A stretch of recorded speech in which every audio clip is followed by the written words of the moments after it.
Hello, my name is Jason Reichl, and you're listening to Risk Management Brick by Brick. I'm fascinated with people who are helping build and maintain the physical world around us.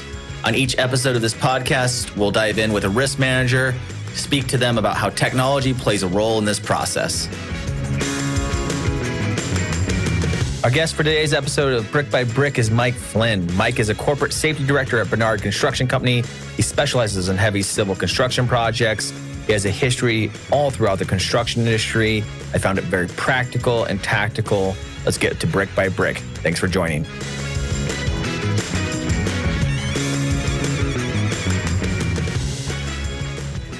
Welcome to Brick by Brick. Thank you for joining me, Mike. How are you today? I am great. Thanks for having me. So your title is Corporate Safety Director. Why don't we start with explaining what a corporate safety director does on a day-to-day basis? Sure. I mean, my role is overseeing the safety of the entire corporation. And like most larger ones, there's several layers to it, but it's developing policy from that aspect, but it's also trying to track trending with our field people, hiring safety professionals, getting in on our bidding side of what things we need as we start to look at work. I get called in for some kind of expertise stuff when they have challenges to try and bring my experience to the table. And then we do a lot with industry partners and stuff that helps me expand myself, but also stay with what's current out there and try and push my knowledge and experience forward to the next generation.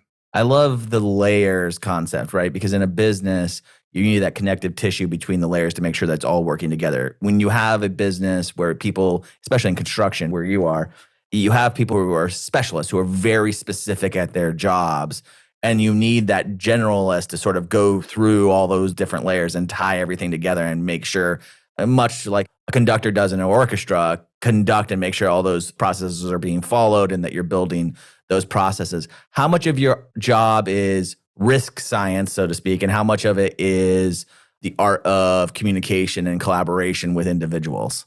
Well, that's can be a moving target. Part of me says, well, 100% is communication, but I would guess 40% though is the risk side of trying to look ahead, see what's coming. Are we prepared for what we have now even, and dealing with that? Because that is what allows you to plan your processes going forward. So the risk side of it is kind of the base to me. That's where you start, is assessing what you have out there, what you need to deal with. And then you start to formulate the hazard assessment from that of how do you deal with it and who do you use to deal with it? And that crosses every layer. So does that mean that you went to school for safety, or does that mean you went to school for communications? How does someone end up in this role? What's your story? How did you end up in that seat today? So I'm kind of the old school guy. I do not have a college degree. I did mine through blood, sweat, and tears, to be honest. I had a very interesting beginning in that I had done my 4 years in the Marine Corps and decided I needed a break from authority.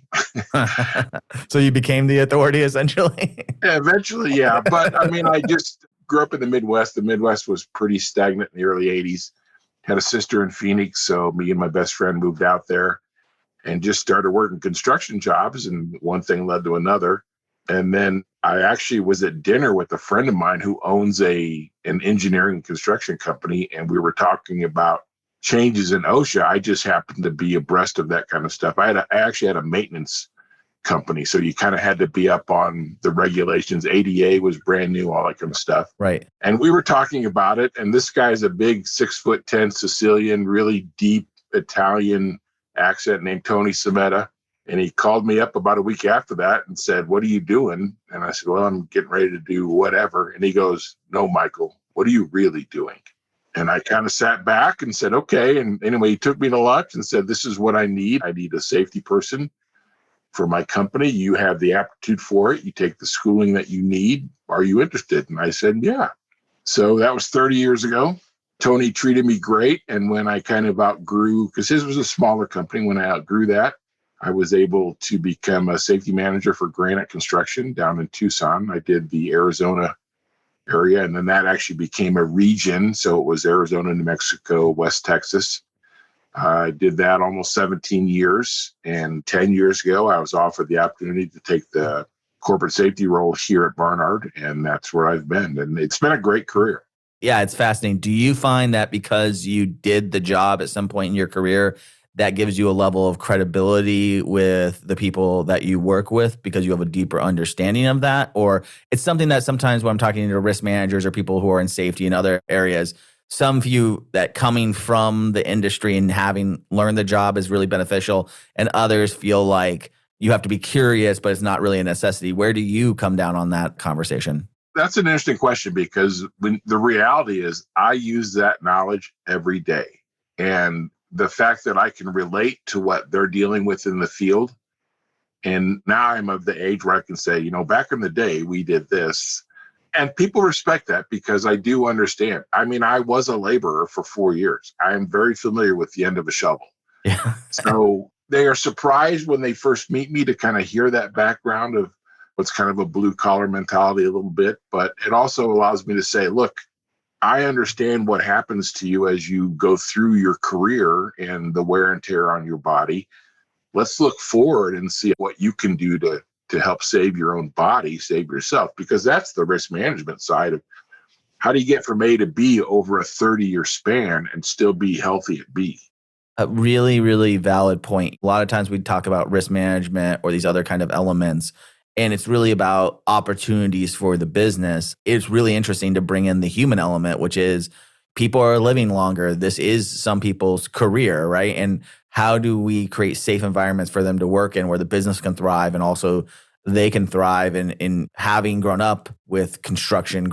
My grandfather was a construction laborer, backhoe driver, and seeing him retire at like 60 because it just destroyed his body, or 50 or even younger, and then spend 40 more years basically not being able to walk around very much. It's really important to look at the human aspect of that and how do we make our staff safe, they can have long careers, and also for a lot of them do what they actually love doing, which is building our built world. Well, and from the risk management side, we have an aging workforce. It's hard. We are struggling as an industry to bring in younger workers in. So if our average age now is 40 or 42 or 43, that is a whole different dynamic from a risk perspective than when the average age used to be 25 to 30. And there are several layers then that get added to that you have to think about as a company. Right. That's very interesting. Let's make that transition then to some of the trends you're seeing. So aging workforce is a trend that I talk to a lot of people about, both in the corporate side, like risk management and safety management in general, is like a lot of people doing that work are of a certain age that they're thinking about retiring in the next 10 years. And there's not a lot of young people coming in who have that experience. And because it's a relatively, I think risk management jobs appeared in the early 70s, before technology really there's a whole body of knowledge that's not on your computer systems and not on all of this stuff, right? Because technology for you guys has always been around how do we do our job faster, not necessarily how do we capture all the knowledge. And then you have the same kind of gap within the actual construction workforce themselves, the laborers doing that work. And then you have a transition that's happening, I think, right now from a sort of a globalized, less construction companies, more conglomerates coming up, more harder to be an independent in this day and age, these other elements. What are some of the industry trends that you're looking at that make you worried or that you feel like that the industry is addressing appropriately? That's an interesting question because we just talked about the technology side is definitely huge, right? And the technology available just in the last 5 years is exponential. So how does that equate to the workforce and kind of what we do for a living? Well, for one, you have to use it correctly, right? That's first and foremost. So understanding how it works. But even look at the base aspects of personal protective equipment. There's a huge push right now to convert from hard hats to helmets. Totally makes sense why. The knowledge that we have on brain injuries, even today, is 100 times what it was 10 years ago. So we've recognized we need to do a little better job of addressing that with our employees. But you've also added 10 times the cost to that one thing. So now you have these companies that are in that in between of, man, if I'm buying $100 hard hats instead of $10 hard hats, that's a big hit on me. Do I really gain anything out of that? Well, now as the industry, we have to get our head around the fact that, yeah, it does make a difference in the health of our employee and therefore lowers our risk.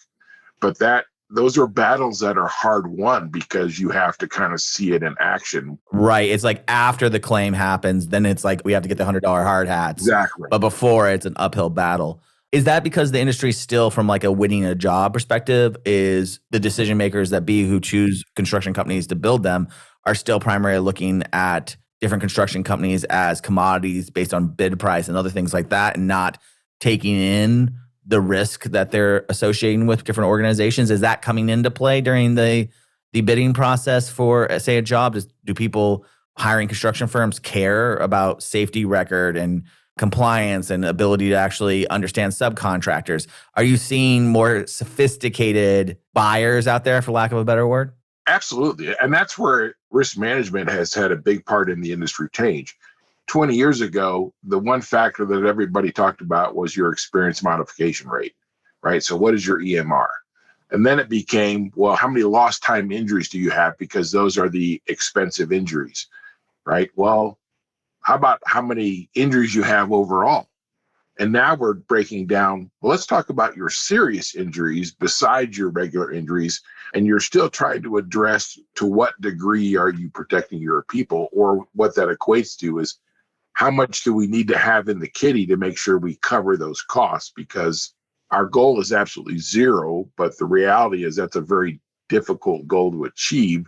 So therefore, we need to make sure we have contingencies to deal with that and protect our employees, not only to prevent, but if something happens, how do we make sure they're taken care of afterwards? All of those things add into what you have to put in to be able to obtain work. If you're a smaller contractor, $100 makes a difference. If you're a large contractor, not as much, but you have this huge workforce that you have to instill that new culture in because it is a change. So it just takes time as an industry to get there. Some companies adapt very easily. Some companies will never adapt. There's still companies that don't wear hard hats. Right. From your perspective, one of the things that seems to be a trend as well is some organizations using mostly not their own employees, but subcontractors to push that risk down. And then now those subcontractors are having their own subcontractors that maybe some construction companies don't even have any visibility into who those people are. Do you see that just as has been forever a trend, or do you see a trend moving more towards subcontracting everything and having less employees on, say, the construction company's book? And do you have a preference? Do you have a method in which you believe is the safest, most controlled way of operating? I think that's been around for a long time, to be honest. There are companies that specialize in being the construction management side and pushing all of the labor off. There are other companies, for instance, we would much rather have the risk and oversee it because we have much better control. We do use subcontractors for a lot of things, and some of it's based on the specialty of the subcontractor. Some of it's based on the price. If they can do it cheaper than us, okay, well, that's what helps us attain the work. And then we still have to provide the oversight. You look at the regulatory side of it, if you're the general contractor, it's you, no matter how many subs you have. So factor that into your plan as well. What are the costs that we're going to have in the fact that we're saving money hiring a subcontractor, but we're also assuming their risk to a certain degree? Yeah, another trend that's been coming up more and more that I keep hearing about is the idea that you have to, it used to be that if you had subcontractors or even employees, there was a lot of them out there. And as you said, there's a shortage in that staff. And so now in a lot of safety director roles, risk management roles, those kind of things, being a community manager and advocating on behalf of them, or finding subcontractors that you really work well with and keeping them on for multiple jobs, is sort of a transition that's happening where it's like really subcontractor management or employee management is much more a part of the daily job than it was in the past. It used to be like, hey, if you want to come work for us, you do these things, and then that's the communication. Show me this paperwork, then we'll pay you. And that was kind of the end of the day. But now so many people are getting involved and trying to engage their workforce because there's just less and less of those people available. Do you factor in that sort of community relations part of it as part of the risk and also how you guys build processes, I guess? 100%. That's one of those layers where you talk about relationship building. Well, you're trying to build the culture within your own company. Well, when you find a subcontractor who does a great job for costs that help you and help them, you want to use them more and more. So you're building that relationship with them to keep that up. They become accustomed to what your standards and expectations are. You're helping them become a better company. I mean, that's a win-win. So the challenge is always when you go to a different part of the country, let's say, and they're not available. Well, now you're starting that relationship from scratch, but you also have a benchmark to compare to that you can start to work with that sub, knowing that you're starting at that bench level and coming up. But I think having that knowledge and that relationship is what helps you get the next subcontractor back up at a quicker pace, which is also a win-win. Build your project faster, build it safer, build it cheaper, profit for everybody. If you're in a group of safety directors, people who do similar jobs to you, what is one of the key attributes that you think makes someone in your role very successful versus maybe doing the bare minimum? What's a character trait that you think is valuable? First and foremost, I think you have to be a really good listener, because in our role, we are facilitators, right? We're like, okay, what is it you really are looking for so that I know how I can help you? And you can't have preset determinations on what that is. You have to be able to hear that. The other side of it, though, is believe in your convictions. Hey, I understand you want to do this, but there is too much risk in doing it that way. I'm telling you, don't do that. Let's look at something else and figure out a different way. And maybe it's kind of standing your ground, but you certainly have to have that positive outlook on things and go from there. I think you do have to be a bit of an authoritarian because they are expecting you to bring in your expertise and knowledge, and don't shy away from that. You've earned that, right? Yeah, the organization, the people, everyone around you is going to be pushing on those decisions. And that is sort of the point, right? It's to have a conviction or have a wall and that things can bounce against. And if it rips through, then you have to change those convictions or change those rules. But ultimately, there has to be something that can stand up against. It's really a balance. It's a balancing act in an organization in some ways. Yeah, and it's okay to push on the line. We talk about regulatory reporting. You're allowed to push on the line. What you can't do is break, right? You have to know this is where the line is. And there's various degrees of that all across the world on where that line actually is. And that's a matter of, well, how much risk as an organization do you really want to tolerate, right? How do you communicate that risk that you guys are accepting to your bosses and to the CEO of the company and to other people who, this is maybe where you've done a good job building those relationships. So that's why I want to ask you this, where you're like risk management, safety has been kind of looked at as like the people who are the naysayers who say no, who won't let us do the things we need to do to get the job done. How do you position that into, no, this is about getting the job done more effectively, or this is about opening us up to new jobs we can bid on, but we have to be aware of XYZ factors. How do you manage that so that you're not looked as like the naysayer part of an organization? I think the biggest thing is I understand production and the benefits of production because that is what pays my salary. So I'm not saying don't build this. I'm saying let's build the right way. And actually, if we build it the right way, more than likely that'll be more profitable than building it the wrong way or having to build it twice or having to call in your insurance to cover something because we just really weren't paying attention. Let's do it the right way. That's where safety and quality and the environmental all tie in and have to be equal to production. But bottom line is, if you don't build work, I'm out of a job. Right. This is something I talk a lot about around risk appetite. Like every organization has to diagnose that and understand what it is for them so that they continue to grow as an organization and not take on dumb risks. I think one of the hard things for people to understand on the outside world and just in the business world is how risk management or safety management or any of these kind of things can actually strengthen an organization, because it's kind of, if you're putting processes in place and things don't happen, it's easy for someone in the organization to assume it's because things were never going to happen versus that something was reduced or de-risked by a process or by oversight. How do you manage your successes? What is it looking at things getting done on time? Is it, and it's probably a combination of everything. But how do you recommend that another person in your position sort of communicates out the success of the program? So that's a great question, because one of the factors is, and this is something that as safety professionals, we don't talk enough about, but in the morning, what do we talk about? Well, the bad things that happened yesterday. And we have a hard time recognizing that, yes, we had one mistake here, but we had 2,000 things go right. And we do have to remember that there's a positive aspect that builds more positivity. Learn from the mistake, prevent the mistake, but it can't be all you focus on because it's done. So how do we keep going and go from there? But by the way, all of this fell in line great. And you guys did an awesome job at doing that. All of your safety parts were in place. Your quality looks great. You've built a great product here. Okay, let's keep going. So it's almost like a philosophical thing of starting at the very top and what is your core belief? And then have you got that all the way down to your brand new laborer?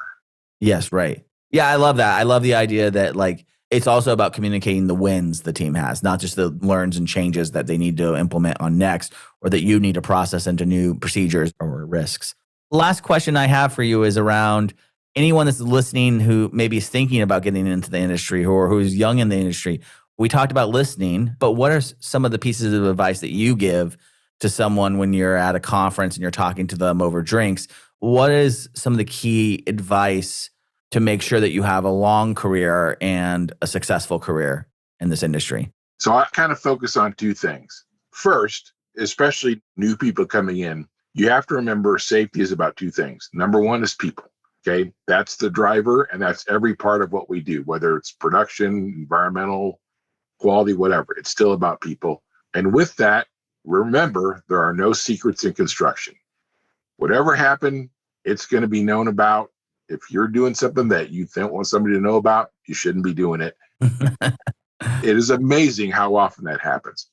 The other side, though, especially as you're starting to learn this process, read, know, and understand your contract.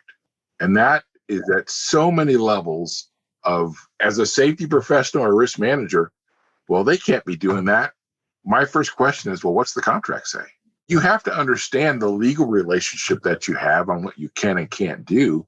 And when you have that, it gives you the ability to coach and to challenge maybe, but to also say, nope, you have to stop.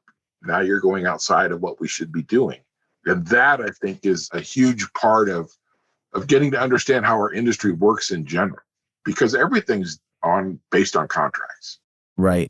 Yeah, I'm really surprised by how many people don't know and don't review the contract at a deep level to understand what is allowed and what isn't allowed and what force they have and authority they have in those conversations themselves. And also, if you find something, reiterating that and working with legal and working with all the other sides of the business to get those new things put into the contracts to protect the organization and protect the workers too. Yeah, there's always a constant review. So, I mean, we're a large enough company. We have a legal team. Our boilerplate, pretty static, but once a year, there's always a change as we adapt to what's new and what the industry is doing, regulations, all those things. So there is nothing static in our world. It is always changing and normally moving forward. And you have to adapt to that. But you're the person out in the field connecting all of these dots together. You have to understand what it's all based on. Absolutely. Well, thank you so much for your time, Mike. I had a really great time having this conversation with you. I appreciate the way that you really broke this down into the layers and the human aspect of the job, because it is why things get built in the first place, right? Is people put the hammers in their hand and they build the world around us. And I really thank you for making it safer and more effective to do that. No, this has been a great conversation. It's been a real pleasure. So thank you very much. Thank you. I'll see you soon. Sounds good. Bye. Bye. Risk Management Brick by Brick is brought to you by TrustLayer. Find out how TrustLayer manages risk so that the people can build the physical world around us. Head over to trustlayer.io and then make sure to subscribe to Risk Management Brick by Brick on Apple Podcasts, Spotify, or wherever you get your podcasts. On behalf of the TrustLayer team, thank you for listening.